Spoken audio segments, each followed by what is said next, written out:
ऐसा व्यक्ति कभी नहीं हार सकता। बहुत पुरानी बात है, एक जंगल में एक गुरुकुल था जिसमें बहुत सारे बच्चे पढ़ने आते थे।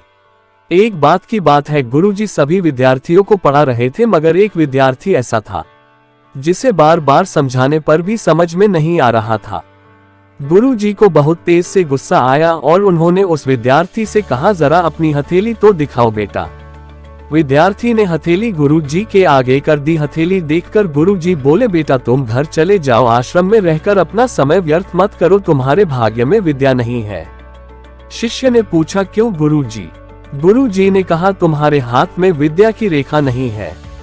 गुरुजी ने एक होशियार विद्यार्थी की हथेली उसे दिखाते हुए कहा, ये देखो, ये है विद्या की रेखा, ये तुम्हारे हाथ में नहीं है, इसलिए तुम समय नष्ट न करो और घर चले जाओ और वहां अपना कोई और काम देखो। ये सुनने के बाद उस विद्यार्थी ने अपने जेब से एक चाकू निकाला जिसका प्रयोग वह रोज सुबह अपनी दातुन काटने के लिए करता था। उस चाकू से उसने अपनी हाथ में एक गहरी लकीर बना दी।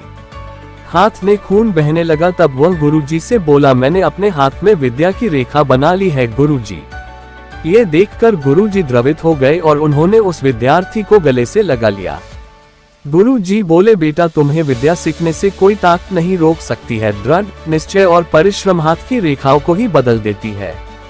दोस्तों, वो विद्यार्थी आगे चलकर महर्षि पाणिनि के नाम से प्रसिद्ध हुए, जिसने विश्व प्रसिद्ध व्याकरण अष्टाध्यायी की रचना की है। इतनी सदियां बीत जाने के बाद भी आज 2700 वर्षों बाद भी विश्व की किसी भी भाषा में ऐसा उत्कृष्ट और पूर्ण व्याख्या का ग्रंथ अब तक नहीं बना।